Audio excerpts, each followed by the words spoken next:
இன்றைக்கான தேவனுடைய வார்த்தை தாழ்மை. நீதிமொழிகள் 11ஆம் அதிகாரம் 2ஆம் வசனம் சொல்லுகிறது, அகந்தை வந்தால் லஜ்ஜையும் வரும், தாழ்ந்த சிந்தனை உள்ளவர்களிடத்தில் ஞானம் உண்டு. அகந்தை என்றது பெருமை. உண்மையில் பெருமை உடையவர்கள் வீழ்ந்து போகிறார்கள்.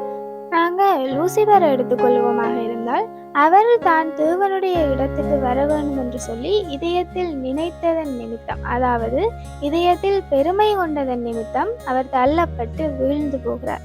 அப்படி பெருமை உள்ளவர்களிடத்தில் லஜ்ஜை வரும். லஜ்ஜை என்றது ஒரு வகையான அவமானத்தை குறிக்கிறது. உண்மையில் பெருமை உடையவர்கள் கண்டிப்பாக வீழ்ந்து போய் அவமானத்தை சுதந்திரித்து கொள்ளுகிறார்கள். ஆனால் தாழ்ந்த சிந்தனை உள்ளவர்களிடத்தில் ஞானம் உண்டென்று வசனம் சொல்லுகிறது. ஞானம் என்கிறது தேவனிடத்திலிருந்து தான் வரும். தாழ்மையானவர்களிடத்தில் ஞானம் உண்டென்று இந்த வசனம் சொல்லியிருக்கு. அதாவது தேவனுக்கு முன்பாக தங்களை தாழ்த்தி எந்த வகையிலும் பெருமை பாராட்டாதபடிக்கு தங்களை தாங்களே புகழ்ந்து பேசாமல் தங்களை தாழ்மைப்படுத்துகிறவர்களிடத்தில் தேவன் பிரியமாயிருக்கிறார். அப்படி இருக்கிறவர்களிடத்தில் தேவன் ஞானத்தை கொடுக்கிறார். அப்படி தாழ்மையான சிந்தையுடையவர்களிடத்துல ஞானம் உண்டென்று இந்த வசனம் வலியுறுத்தி சொல்லுகிறது.